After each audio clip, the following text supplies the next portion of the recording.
there. I have giveaways. Here goes a basic pattern, and this is, do you have a color preference? I've got pink. I like cool colors. Cool colors. I've got a pink. So inside these bags, I've got enough fleece to make up this sample starter pattern when you take it home with you.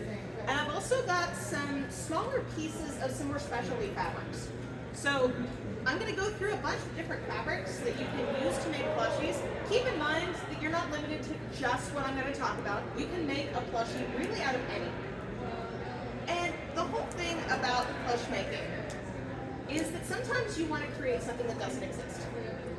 Maybe you want to create a plush from a fandom you have that isn't represented with merch. Maybe you're really into something that's brand new. Maybe there's no plushies out there for it. Or maybe you want to create your original characters. I mean, you're never going to find a plushie exactly of every character of every fandom, or even your original and your self-insert characters. And right now, the world is kind of an unpredictable place. Nobody knows what's going to happen in the future. And one of the things I was reading online is that when you feel unsure about your future, what can you do? Well, one of the things you can do is to create something.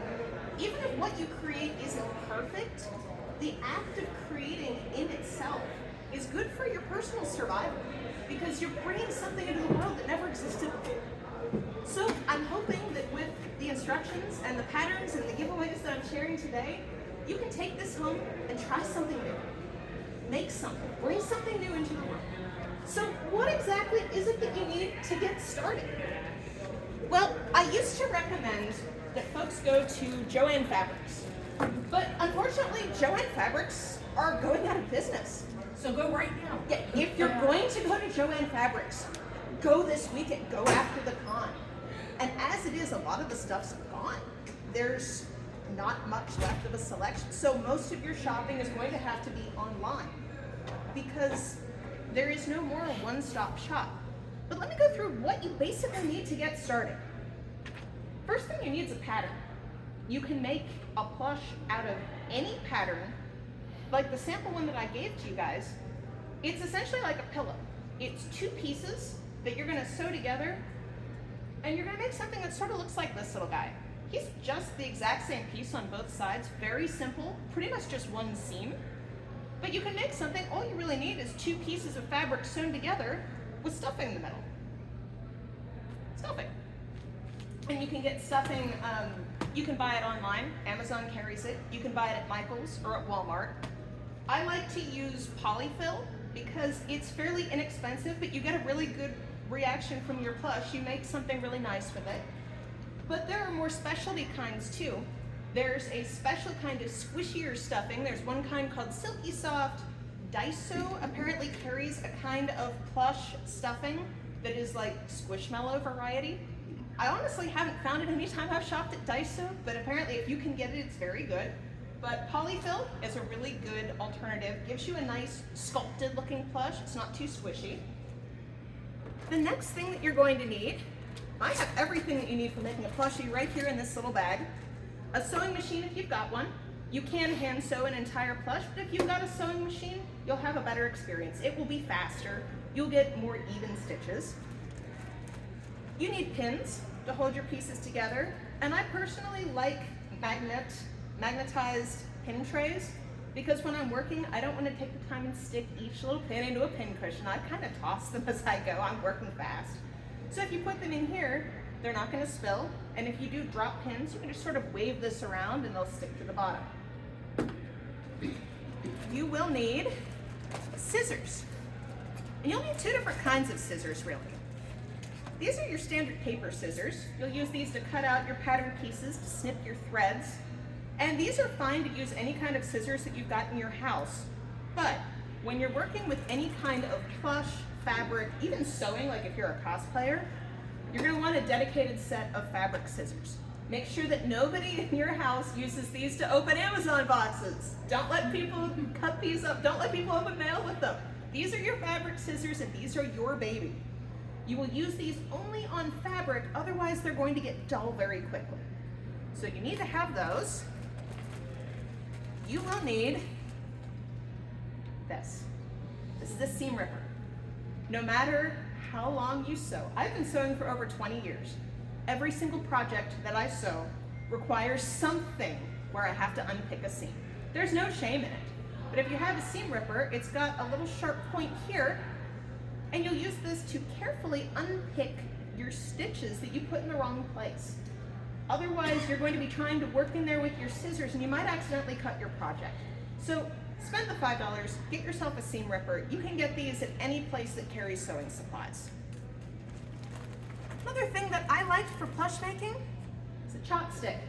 Chopsticks are free if you eat at Panda Express. Just ask for them when you order. Just say, excuse me, can I get a set of chopsticks? And then you get a delicious Panda Express meal and chopsticks. Something that I use for getting plush stuffing into things like these sharp little points here, or on my dragon friend here, the little nose and the little horns here, it's really hard to work stuffing into these small places with your fingers. So for that, I like these. These are called hemostats. I got these out of an old first aid kit, but you can buy these at a general drugstore. They sort of look like scissors. They've got a point to them, but they're to grab and push. I will be giving a demonstration of sewing one of these little guys pretty much start to finish, and you'll see how much easier it is to get the stuffing into the small areas if you have a dedicated tool for it. If you can't find those in the fishing department at Walmart or whatever, they have them there too. Yeah, they're not a sewing supply. They're just really good for sewing. Definitely recommend those. And then finally, you're going to need some thread, of course. And, okay, good, I didn't lose it. Hand sewing needle. Even if you machine sew the entire plush, when you sew it up, you're going to have a hole, which is where you put the stuffing in. You're going to need to hand sew that shut using a hand sewing needle. So what materials do you recommend for working with plush making? Well, if you're a beginner, I recommend you start with fleece. Fleece was one of those things you could always go to Joann Fabrics and buy tons of. They had rows and rows of fleece. Well, they're going away. So there are places online where you can find fleece. What I like with fleece, it's a thicker material, so you don't have to worry about being too delicate and careful with it, but it has a great stretch. If you pull it this direction, it stretches a little, but if you pull it this direction, it stretches a lot. Having that kind of stretch is what enables you to get a nice rounded shape, even if you're sewing only two pieces of fabric together. It gives you that round look. It makes it not so flat. You don't have to pack in tons of stuffing to get something that's round and squishy. So I really like fleece for that reason. I'm going to pass around a couple samples for you guys to pass around and touch what the texture's like. The drawback to fleece is that if you handle it a lot, it will start to get pilly. So if it becomes a plush that you love to carry as a cosplay prop or something that you just want to cuddle and love on, it's going to get that kind of textured, pilly look by the end of it. So this is a pattern. This little Evie is made up exclusively out of fleece. It still looks very nice. You can get a really good effect with it, but fleece comes in more limited colors. It tends to come in bright primary colors. You can get good neons. Kind of hard to get natural skin tones aside from things like brown. If you're looking for a pale color, you're going to be limited to things like an off-white at best. So another fabric that's used in plush making is felt. I don't recommend felt for a full plush because while it is inexpensive, it doesn't feel very nice. I'm going to pass these around. These are made purely out of felt, and they're not really nice to cuddle on. What I do like felt for is eyes. The Evie's eyes are made out of felt sheets. I used fabric paint to get the little white dots to give it a little personality, but the eyes are made out of felt. And what's nice is that felt doesn't fray, it doesn't shed. You just cut it out and you glue it down and you can get some nice facial features. And I just felt for the little flowers on Pikachu's flower crown. Because you don't have to worry about putting a seam on it, you can get those nice sharp edges, but it looks really good. It's bright and colorful, and because it's not really a cuddly part of Pikachu, you can hug on Pikachu and the little flower crown is just a decorative accessory. Another fabric that you can use is cotton. This is quilting cotton. It's another material that you can get at any place that carries fabric. It comes in lots of patterns, lots of colors. The drawback to cotton is that it will fray. You have to hem the edges of things. When you're cutting out pieces, if you work with them too much, the edges will start to shred. You can make full plushies out of cotton. If you're a fan of Raggedy Ann dolls, or if you've ever seen a memory bear, those are usually made out of cotton. Here's an interesting comparison. This was the exact same base pattern. Here's Evie. Here's Sylveon made out of cotton. Sylveon is smaller. Sylveon is skinny. Sylveon took an awful lot of work to get these pieces to hold the fabric, and this seam here started to fray as I was making it. If you touch this, there's fabric glue here to keep it from falling apart. You can get a really interesting look, especially if you want something that kind of has the Americana, handmade, crafted, quilted look, but it's not going to be quite so full and jolly as the fleece ones. A material that I like to use a lot for my plush making is minky. It is a type of fur material, so when you cut minky, it will leave little fibers around. I recommend using a sticky back lint roller to clean up your work surface. Otherwise, you're gonna have little pieces of it all over the place. It's very nice to hold. If you buy plushies like Pokemon plushies, Nintendo plushies, a lot of those are made out of minky material. And you can get minky in different textures as well. This dragon that I made, this big puppet, this is a long pile sort of minky. Now this is a lot more expensive, and it will shed a ton. I had to run the vacuum about 3 times while I was sewing this because it was leaving big clumps of red all over my house. It was like I had a very strange exotic pet. So as you are working with this, it is messy, it is more difficult to sew, but it gives you a really luxurious kind of plush. If you are a fan of squishmallows, what you want is mochi fabric. This is very squishy, it's very soft, it's super stretchy. If you have one of the goodie bags, there's a swatch of mochi fabric inside, and you can see how stretchy it is. It definitely gives you a soft look. It's not so furry as minky. But as a comparison, because it's so stretchy, you're going to get a much bigger animal out of the end result. Again, same pattern, but the purple one here looks a whole lot more well-fed than the Eevee. Exact same, but it's so much bigger and so much fatter. It's an interesting look, but if you choose to work with mochi, you need to know that your end result will look different. It's good if you want to make a squishmallow, especially if you use the squishmallow specific fabrics, but you're gonna get something that isn't quite so defined as fleece or minky. You can mix and match fabrics. You don't have to use the just one kind of materials. I mentioned cotton, and cotton might not be so good for a full animal, but it works really well if you're making clothes for a stuffed animal. If you are a fan of Build-A-Bear, you'll notice that the bears are a nice soft material, but the clothes are sometimes a cotton or a satin. So you can get a good result by mixing and matching. You can also use different types of fabric together on the whole animal. On Flareon, this is a longer pile minky for the fluffy parts, but it's a more smooth minky for the main body and skin. So what I'm gonna do now is I'm going to do a demonstration, step-by-step, of making a plush, start to finish. And if you'd like, you're welcome to come up and cluster around, and I'm going to go through the entire process of making a plushie here in this panel.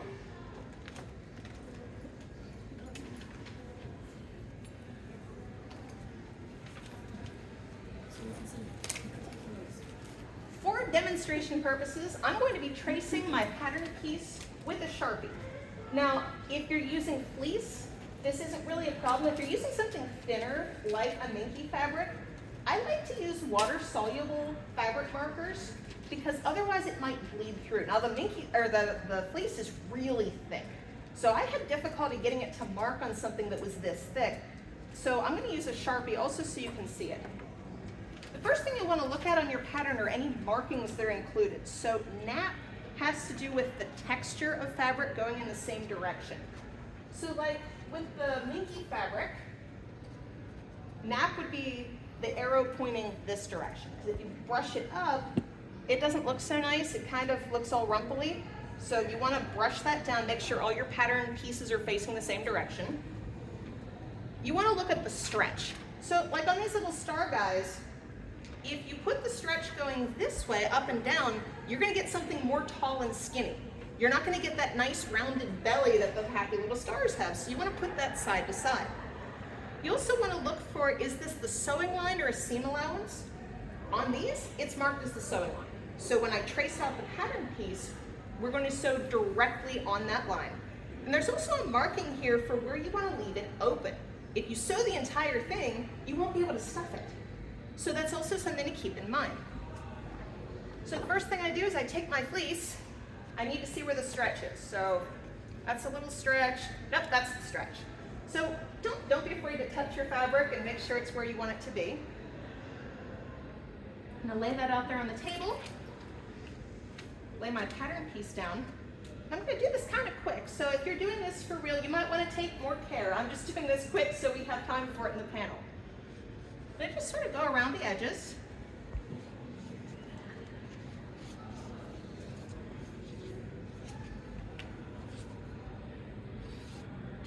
Our lines. And I want to put in my markings of where I want to leave it open. So I'm going to hold that up so you can see it. Something that looks about like that. You can see basically where your sewing line is. Of course it turned over when you Turned off.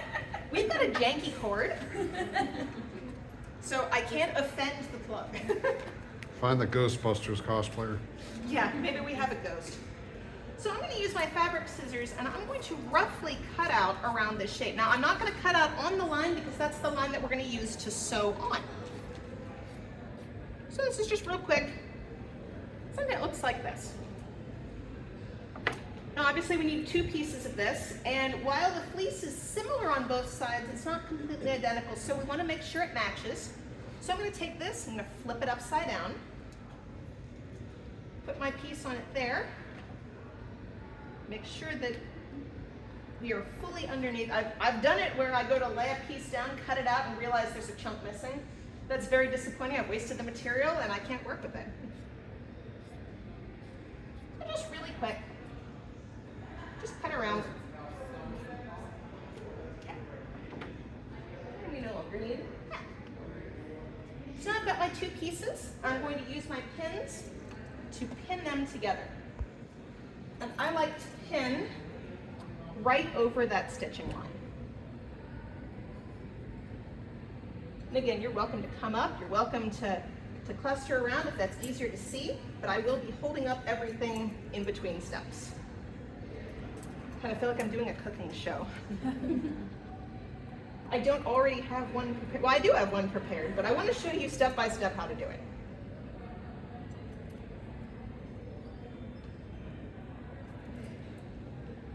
It's nice and quick. And you leave where the sewing is? Yep. This black line here is exactly where I will be sewing. And I like to pin in front of and then behind. So I will be sewing directly over the pins. Some people don't like to do that, but I found that if you pin it so that your pin is underneath the sewing line, it tends to work pretty well. So now I'm going to sew. You're welcome to come over and watch if you'd like to watch up close. This is a 20-year-old Kenmore sewing machine. It is Haunted? the outlet is haunted. The sewing machine seems to be fine, but it's not a fancy machine. It's not like computerized. It doesn't have any screens on it. It's a foot pedal, but it's just a standard workhorse machine. But everything you see here was made on this. This is my only sewing machine. Back stitch at the start. When I get to a place where I need to majorly turn, I keep the pin or the needle inside the thread, lift the presser foot, and then reposition to sew. And again, I'm doing this very quickly, so I would probably take more time and be much more precise if this were not a live demonstration.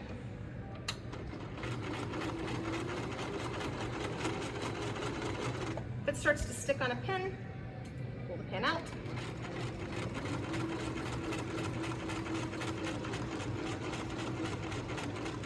When I come to that very sharp point, I make sure the needle's in, lift the presser foot and spin.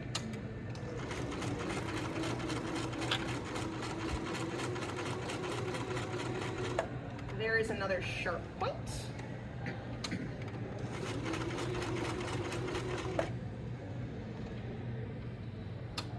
Spin it around. And when I'm sewing on fleece, I like to use wider stitches. And I also like to use wider stitches because if you make a mistake, it's easier to seam rip if the stitches are further apart than if they're very close together. When you have something with a lot of thickness to it like fleece, smaller stitches tend to disappear inside the fabric.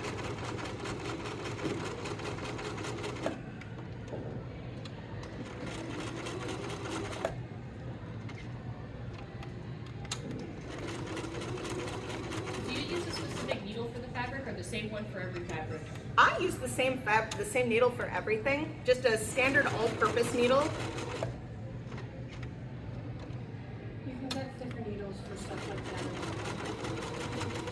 You can get better ones if you're using like a lot of my plushes, I'll use that see-through material like a chiffon or something, and those you have to use a thinner needle on or it'll leave big holes. Yeah, when I'm sewing with something, especially like a fleece or a minky, I just use the standard all-purpose sewing needle. I definitely don't want anything too delicate because, I mean, this is thick material. That's one of the reasons why I love this machine. It's a Kenmore. I bought it in 2005 from back when Sears actually sold electronics.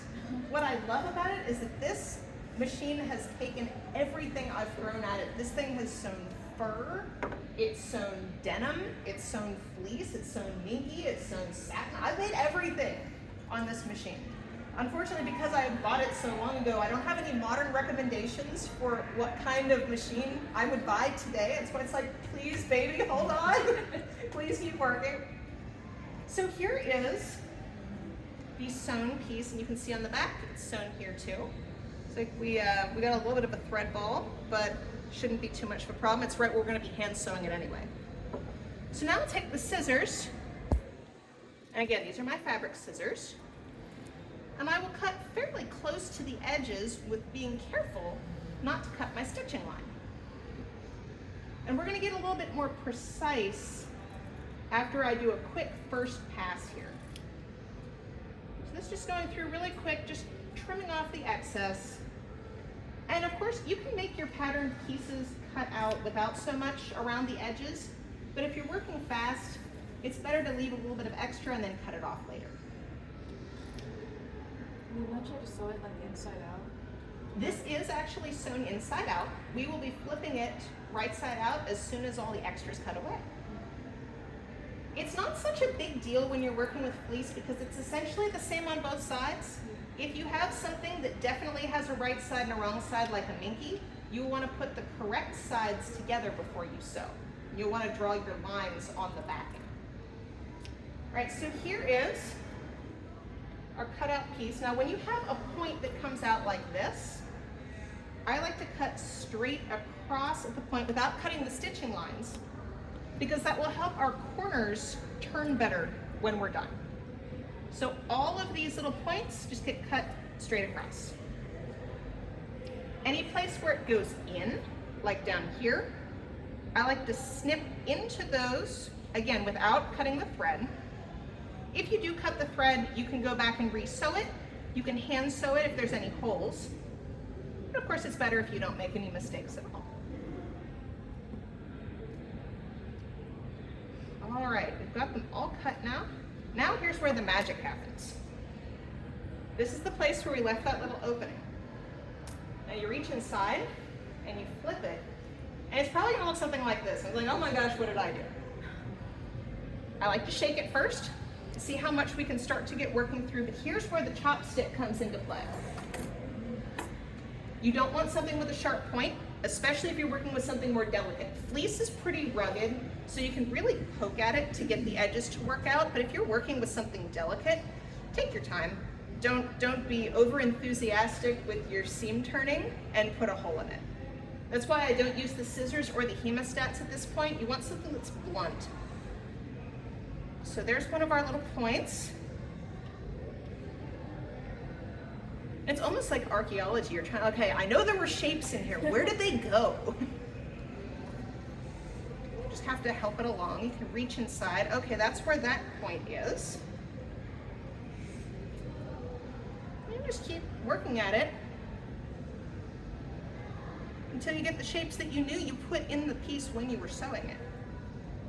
Okay, we've got the arms, we've got the head, and then these are the little feet.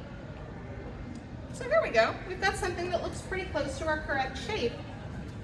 But now we need to add the stuffing, because this isn't a very good stuffed animal by itself. It's pretty sad. So I brought as much stuffing as I could possibly cram into a Ziploc. And here's where you see what the hemostats are really capable of. So you'll grab these, and you'll grab a little piece, grab it within your little hemostats here. And you'll work that into the opening.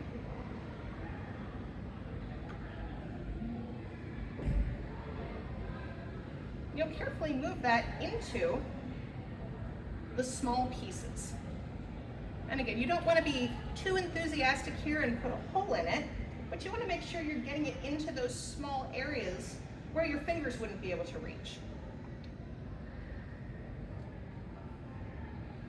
And what I have discovered is that when you're stuffing a plushie, it's going to take more stuffing than you think it will. You'll think you're done, and then you'll realize it has hollow spots. It has places where it looks a little underfed or unhealthy or collapsed. And I tend to buy my stuffing in big 5-pound boxes. I keep them in the closet. So when I'm working on it, I'll go in, I'll take what I think is enough, and then routinely have to keep going back and getting more, because like when I was making the little Evie, I kept thinking I was done. Nope, Evie needs more. Evie's still hungry. And you'll even see it when you start to close it up. You'll think, okay, I'm all done, this is great. And then you'll start to sew up that little hole and you're like, oh, that part's kind of deflated, that part's a little hollow. All right, you need more. And the way you stuff the middle part of the plushie is entirely up to you. I tend to like them very full and very chubby. Some people like them to be more squishy in the middle. I think the most important thing is to make sure that all of the things like arms and feet and tails and ears don't collapse on themselves. All right, so here we go. We've got, and it's a little hollow here, so a little bit more.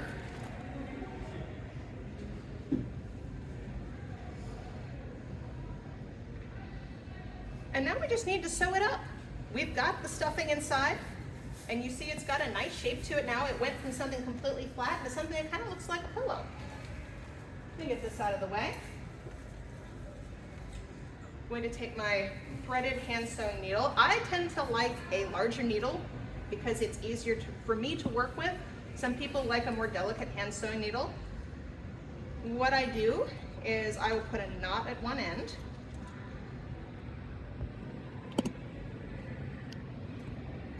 And I will poke the needle through into where I've sewn the seam. That's where I like to start it, so that way the knot doesn't pull through. And then to fix it up, to close up the hole, I use what's called a ladder stitch. So if you want to come close, you're welcome to. You will take a stitch on this side, right into that extra fabric, and then you'll take a stitch on the other side, and when you pull it shut, you're going to see that the thread just about disappears. I'm using a darker colored thread than the fabric I'm working with so that it's easier to see. And you don't need to buy every color of thread ever. I found that if you just have like one dark color and one light color, that will disappear inside most of your plushies. course, if you have more colors, the better. If you've got them, you might as well use them. But especially when you're starting out, okay, now you can see there's a hollow here now. I'm gonna put more stuffing inside. But especially when you're starting out, you don't feel the need to go out and buy all the fabric ever, all the thread ever. Buy what you need to get started. And if you find that you really like plush making, go buy some more stuff. Don't pick up every color because, well, maybe at some point I'll make something that'll need it. I mentioned that a lot of your materials, especially with Joann Fabrics clothing, are going to come from online. So if you want fleece, there is a dedicated site that I discovered looking for where am I going to shop with Joann's going away. It's called yourfleece.com. They literally carry nothing but fleece. So if you want fleece, go there. I need that for your. I don't have any yarn recommendations, unfortunately. So when you get to the end, I like to make that last stitch, pull the needle through the loop, and that will knot it off. I'll usually do one extra knot just to make sure that all that stitching doesn't come undone. And then, here's the trick I like. Push the needle in at the seam and pull it out like in the middle of your plush, nowhere near the seam. When you pull it through, and then you snip it, you squish it a little bit, the end of your thread will completely disappear. And you can see a little bit of the stitching here, but for the most part, it's pretty clean. And if I was working slower and with thread that matched the fabric, you can get it to be practically invisible. So you see, it didn't take very long, and we went from raw materials to finished plushie pretty quick. Other places to get materials, if you're looking for minky fabric, I like a site called Big Z Fabric because you can get scraps boxes from them. What's fun about a scraps box is, I've ordered it twice now. It's 26 pounds of fabric. It comes in this enormous box. It's like, I'm trying to think the dimensions. It's about like this by this. And it's packed full of minky fabric, mochi, and longer pile fur. So, for example, this little Wolfie link that I made, all of the materials for him came out of one of those scraps boxes. So I decided to make him because these were the colors I got. Now you don't get any selection when it comes to colors, but it's kind of like a lucky dip. I love surprise boxes. I have to stop myself from buying too many surprise boxes because, oh, I don't know what I'll get, how fun. So for this, it was kind of fun to get a variety of materials.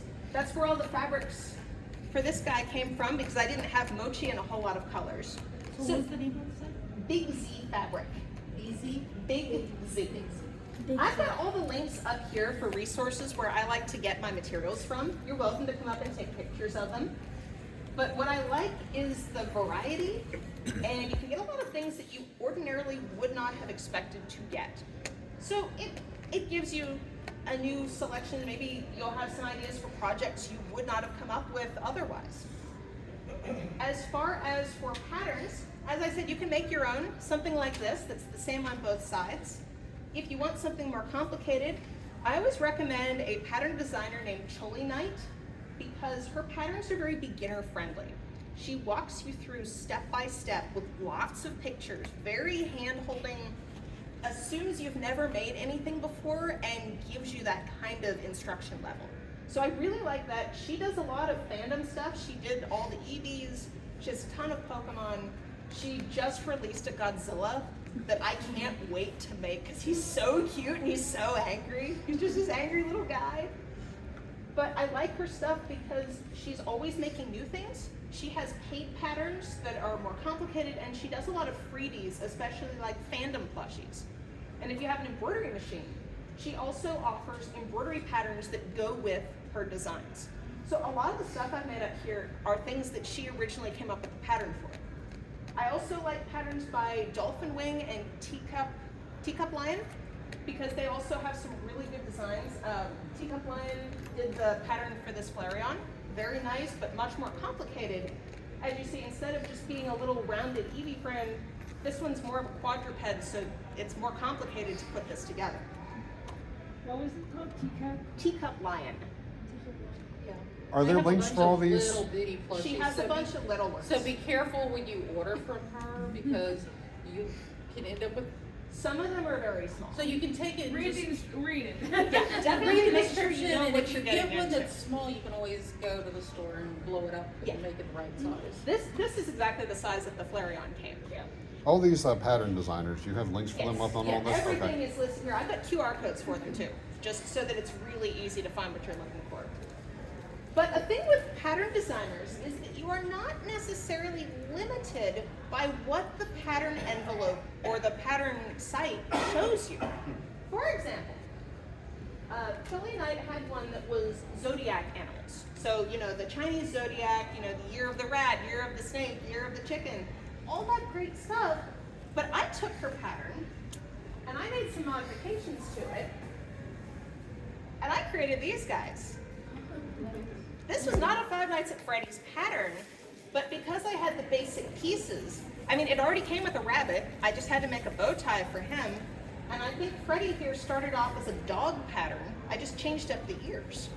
And the other thing about coin-eyed patterns is you can also, because she uses the same thing throughout, you can actually take like the head from one and the body from another and put them together. Yeah, you can absolutely mix and match. I've definitely made some chimera type animals, taking the head from this and I made a Pal World animal that was the head from an Eevee and the body from a sheep, but it looked really cute when it was put together. That sounds kind of terrifying, describing it with all the parts. And there was a dragon from a 90s JRPG game, and he was at least 4 patterns mashed together. He turned out really cute at the end. He was like a Pikachu's head and a dragon's body and wings. But when you mix and match the pieces, you can make stuff that doesn't otherwise exist. And you can also do things like, if you have a human pattern, you can turn it into any other human character. He shifted in the box, so now he's tuning his rumble. But Link started off as one of the Choli Knight human patterns, but I made some adjustments. Usually it's just a matter of different hair and faces. If you do slightly different hairdo, you can turn a character into something entirely different. As long as you have the base shapes, that's really all you need. Or one of the questions that, another thing, if you are not squeamish, and if you are more experienced, you can buy a plush. Use your seam ripper to take it apart down to the base pieces, trace them, and make something new. I did exactly that for this one. I wanted to make a Princess Peach Showtime, and there was no pattern for this. So I went on eBay, I bought a bootleg Princess Peach doll, completely took it apart. It was kind of like, I'm dissecting this, it's awful. But I laid out all the pieces on construction paper to trace them, and I used the pieces to make this. I didn't buy a pattern for this. Now this is a little bit more advanced because there are no instructions. You have to know what you're doing, and you have to take notes about what order things are disassembled so you can reassemble it. But that's another way to get a pattern for something you wouldn't otherwise have. And one of the questions that I get a lot is, how do you do the faces? Well, if you have an embroidery machine, a lot of the pattern designers offer embroidery patterns that go with their pattern specifically. But you can also do things like I mentioned here for Eevee, and you can use felt and cut out shapes, and you can add fabric paint for the colors and the details. If you like something a little bit more spooky, if you're a Coraline fan, you can always do button eyes. Some people think it's charming. I think it's kind of spooky, but this was kind of supposed to be a Halloween decoration, so that works. You can also do things like fabric paint, which is what I did here. I just used the little squeeze bottles to paint the nose and the mouth on the Eevee. One other thing I wanted to talk about is a supply called poly pellets. That's essentially if you like Beanie Babies or you want something weighted. We found a good source for those. I found them at Walmart. The Walmart at the Colony on 121 carries them, and I think some Michaels might carry them. Joann's used to carry them, but again, Joann's. Yeah, ours was spotty. I could get a bag like every 6 months. I'd find some there. That's about it. They're really nice for things that need to stand a certain way. The Flareon has them in her feet so she doesn't tip over. I also did this Dragonair that has a very big head. It has a poly pellet pouch right here in the middle, which is why, if you position it right, it will stand. If it didn't have those weights inside, it would fall right on its face because this is a much larger piece than the snaky body. I don't recommend using actual beans or rice for weighting a plush because I've heard horror stories of those getting moldy or attracting pests. Somebody once talked about they had a stuffed bear that had like lavender seeds or something, No. and it got wet and it grew, and they had sprouts coming out of their bear, which sounds like a horror story. If you plan to wash anything, you definitely don't want to have anything organic inside. Unintended chia pet. Yeah, accidental chia pet. And If then the you use last, sand, make sure it's been sanitized. because you don't know what came in. The poly pellets, this is plastic. It's very much. I mean, you can see it. They're translucent. They're in a bag so they don't go everywhere. That is the one thing with poly pellets. Be very careful when you work with them because they come in a little pour spout, and they like to bounce, and I can pellets everywhere. So Think about for weeks. yeah, be careful with that. The last thing I did want to mention is that there was a meme going around a while ago that was "to be loved is to be changed." And if you're a fan of stuffed animals, you know that as you hold or cuddle or love on your stuffed animals, they're going to change. They're not going to be exactly the same as when you first made them. A good example of that is Flareon and this big dragon. This is the same kind of material on here as on here, but Flareon lives in our living room, and everybody plays with Flareon. Flareon gets passed around, everyone hugs on. So the fabric's not going to be exactly the same. It's going to wear differently. As I mentioned, if you have fleece or felt, it's going to get pilly. Even the minky fabric and the really soft minky fabric is going to wear down over time, and that's just what happens, whether or not you made the plush or you bought it somewhere. But if you know how to make plushies, you can also repair them. If you love on something a lot, it's going to need more stuffing. Stuffing will compress over time, but if you know where to source it, you can easily supplement the plush with a better stuffing diet. You know how to use a seam ripper to pick open a seam and repair it where it's almost invisible. So learning how to make your own plush not only can help you make something new, but also repair and maintain something you've already got and love. So does anyone have any questions? For the embroidery for like the eyes and stuff, and especially for like the wolf's nose. Yes. I don't know, cause that one it looks like especially if it's on two different like sheets. Or 'cause Yes. usually it'll be like 3 different parts. How do you do that? So for the wolf, this one was really complicated, and it uses a technique called applique. I did this all on the embroidery machine. The way it works, let's just go with this piece on the side at first. It was a gray piece that I put in my machine. I embroidered out the outline for this white part, laid down the white piece. There was another embroidery line that went around, and then I used these really delicate scissors to cut around the extra, and then it embroidered the thicker line to combine them. On the nose, this part of the nose, the ball of the nose, is actually a separate piece that was hand sewn onto the face. So this took over a month. Maybe two, because while I was working on this, usually I'll cut out pieces and I'll start to assemble them. Okay, I can see the head on the Eevees coming together. I can see the feet on the Pikachu coming together.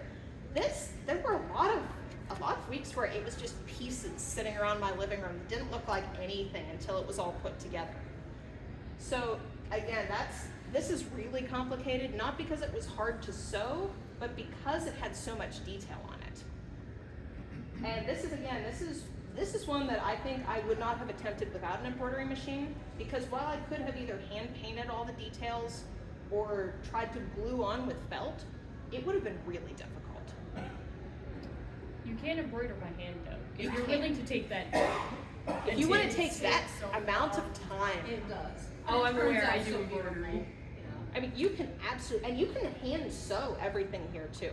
A lot of these have pieces hand sewn on. For example, the Eevee, the ears, the tail, the neck ruff, the arms, and the feet were all hand sewn onto a body that kind of looked like a bowling pin when it was machine sewn.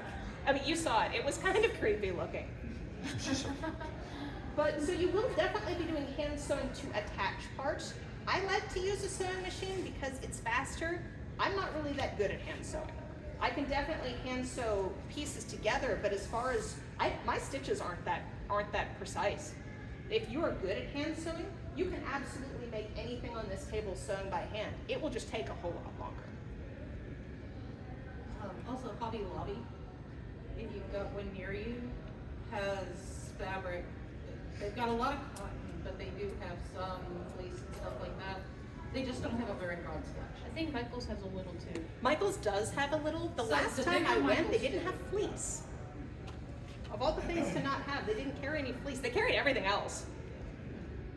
You'd think fleece would be there because of the fleece blanket trend that we Yes. previewed a few years ago. Absolutely. I was surprised. I took my checklist of everything I pulled out of the bag that I need to make plushies just to see when I found out Joann's was closing. Like, where can I get these things? Michael's had no fleece. The Joann's on 121 at the Colony had everything, but all the fabric was pre-cuts. You couldn't get anything cut by the yard. So if you are desperate and must start today, if you've got the bug and need to go make something, you can go there and get all the supplies you need to get started. It's just not going to be the best selection. Didn't you make a video about places to source? I did. We have a small YouTube channel. There's a link to it on my references up here. And I do have a video about where you can get supplies with Joann's closing. And as I said, for your fabric selection, I definitely recommend online because you're going to have the whole selection of the internet.